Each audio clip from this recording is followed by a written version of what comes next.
Welcome to another edition of the MetroHartford Alliance video blog. Today, joining me as part of the blog is Diego Holzer, the Executive Director of Achieve Hartford. Paul, thank you for joining us today. Thank you, Brian. Great to be here. And now one of the mission of the Alliance is to compete aggressively and successfully for jobs, capital, and talent. And obviously the work that we do, the partnership that we have with Achieve Hartford goes a long way in doing that, attracting and retaining talent. And today we are going to talk about some of the initiatives that Achieve Hartford is working on. But before we do that, I want to talk to you a little bit about Achieve Hartford. Tell us a little bit about yourself, Paul, and about Achieve Hartford. Sure. So quickly about myself, I've been with the organization for 6 out of our 7 years of existence, so almost since the beginning. Seen a lot of things change in the city. We're on 3 superintendents since I've been there. Before that, I was at Yale School of Management getting my MBA with a focus on education leadership, if you can believe it. Before that, I was running nonprofit programs, kind of getting kids into college, started a charter school with a team of folks.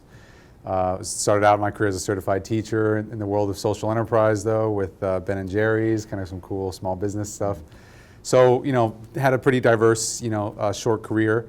But Achieve Hartford is an organization that was really, I think, as you mentioned, was born out of the Alliance, really. I mean, it's not, per se like an initiative of the Alliance, right? But it was born out of, leadership investors at the Alliance, bringing community folks, education folks, even some policymakers to the table saying, what do we need to drive systemic school improvement in Hartford? And there's been so much change. I think that there's been a lot of success in getting change to happen. And our role is to build urgency and shared responsibility for getting it done. So let's talk about some of that urgency. And we appreciate your partnership. Paul is a tremendous partner with the Alliance.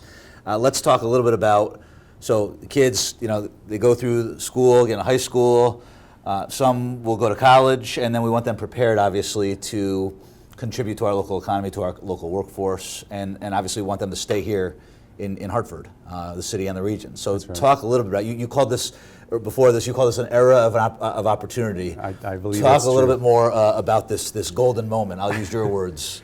Yeah, I do think that right now we are living right now in the era of opportunity in Hartford, right? You do have some shakeups happening at the corporate level. There's some uncertainty as to who's staying, who's going, how will that impact jobs in Hartford. But you have the school district with a new plan, a relatively new superintendent, a brand new mayor. You have a strong board of ed. Higher ed is looking to make Hartford a college town. UConn's coming downtown. Trinity bought property downtown. USJ is already downtown, University of St. Joseph. I mean, there are so many pieces here, including the Alliance, what the Alliance is doing as a convener.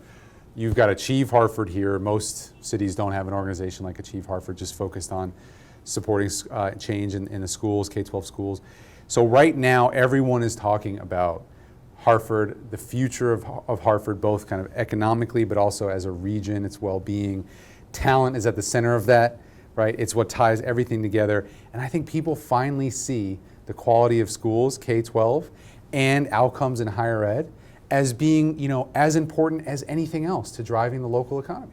I mean, you're sitting in it, right? I mean, I think you're hearing it too. Absolutely, absolutely. And right now the question is, and as you were part of our strategic planning recently, I'm sure a lot of people who will watch this were part of that. We talk about attracting and retaining talent. We talk about marketing the region. You use the word college town, which is something that we've talked about at the Alliance. How do we promote ourselves as a college town and then actually live up to that standard? Yeah, I think there's been a lot of great economic development happening downtown, and I think there's always this chicken or egg, right? Like, do you build the housing units first, or do you build the subway first? Do you build the restaurants first? Do you build the dorms first? Well, UConn's coming downtown. Trinity's going to do something special. People see the demand is coming, right? Like, the market is growing for more exciting, vibrant restaurant, bars, entertainment, right? So I think that's coming, right? That's a piece of it. The colleges and the local businesses have to find a way to kind of support the heck out of that with helping drive students downtown and also driving young professionals downtown. In addition to that work, we've got to make the internship connections so much more robust. I think what's happening in higher ed and its connection to local business in pockets is great, but it could be so much more robust, right? The exposure that kids can get, and a lot of the kids who are coming from outside Connecticut to attend our local greater Hartford colleges, of which there are many, need to get so much more exposure to the jobs here and be like, why would I ever leave when I can get a job here in marketing and finance, economic development, government, the nonprofit sector is booming in Hartford, right? We have all that here in ways that New Haven doesn't. I mean, New Haven has Yale, right, and Quinnipiac and Southern, but they don't have all of the jobs that Hartford has, all of the industry. We do. We've got to leverage that as an asset and let these students know that, oh, you're going to connect to us.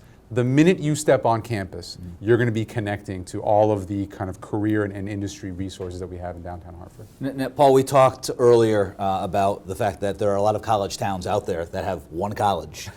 They may be big colleges. You look at Austin, Texas, with the University of Texas. You mentioned New Haven with Yale and whatnot.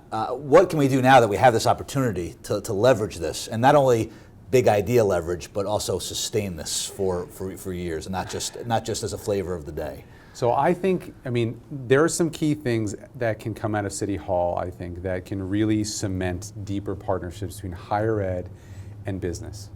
And I think City Hall is just a natural place where you see it happening well around the country. The mayor and City Hall is playing a key role. So I think there's some stuff that have to do with just initiatives that cement partnerships, right? I think that's a given. But I also think that there is, coming from the advocacy world, I see the need for people in business and in higher ed to put on the advocacy hat and to put it on tighter, right? From a business perspective, right, you don't want to find out that your consumer is leaving once they've left, right? You want there to be signals of discontent so that you have a chance to keep them, to improve the quality of your product, to do whatever. And I think that higher ed and local business, both small and big, they are the consumer of the product that comes out of the K-12 education system in Hartford, but they don't yet act like it, right? So I love that Travelers and Aetna and others are super involved at High School Inc. and at a couple other schools. I love that, but we have to cement a deeper connection where it's not just like, oh, I'm involved with one school. It's no, the entire 1,600 kids that graduate every year from Hartford Public High School, that's our consumer. And we need to signal, right, as a business and higher ed community, either that we're happy with that product or that we're not. Right. And that means that your voice matters. And Achieve Hartford we were founded a bit, right, to be that voice. Right. But our voice doesn't ring true as a consumer like it does coming straight from small business, large business, and straight from higher ed. I think you do that, right, then you don't lose the era of opportunity, right? You capture it. You don't do that, I think you're at risk of just saying, government, take care of the problem, right? You can determine the standard for your product. You don't need us, and we trust you to do a good job. And that's not a recipe for success anywhere to driving kind of great college and career-ready kids coming out of your local urban education system. So, Paul, I want to ask you a final question, and we'll let you go here. But can you just talk about Achieve Hartford's work going forward? Obviously, we have a new administration, so there's obviously some work with government. Congratulations to Luke Bronin on the most recent election. Can you talk a little about the work with government, with local business, and then January 25th, talk a little bit about that as well? Yeah, so there's been some great work that has stayed behind the scenes, right? If you're an Alliance investor, hopefully you've heard about the Hartford Student Internship Program or the Hartford Promise, right? But what you haven't heard about is ways behind the scenes that key players are starting to align their interests and their staff and their resources and their programming to actually impact the number of kids that are getting college prep, that are getting internships and career exposure, that are enrolling in school, not just being accepted, but enrolling in school, and that are persisting and completing to some kind of degree, whether it's 2-year, 4-year, or certificate. There's been a lot of work happening behind the scenes. It's taken a long time to kind of get it to come together, and by getting it to come together, I'm talking about Capital Workforce Partners, Hartford Public Schools, the City of Hartford, Achieve Hartford, Hartford Promise, the Hartford Consortium for Higher Education. These six institutions have finally kind of coalesced around one plan for college and career readiness that we're working on, that we are going to kind of unveil at a special meeting January 25th in partnership with the Alliance, where the head of Lumina Foundation is the largest education foundation in the country. Jamie Marasotis, he's the recent author of a book called America Needs Talent. Okay. And so he's coming, and we're doing this major launch for one plan for college and career readiness in Hartford with seven players and a ton of other members that have been doing great work, and this is going to be the start of something big. So something to look forward to, and obviously the action item here is for the business community to get involved. And for more information on Achieve Hartford, where can we send people today? www.achievehartford.org.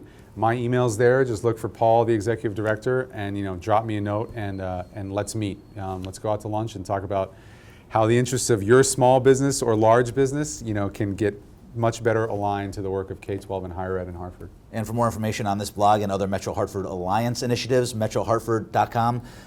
Paul Diego Holzer, Executive Director of the Achieve Hartford, and we really appreciate your time today. Thank you. Thanks so much, Brian. Appreciate it.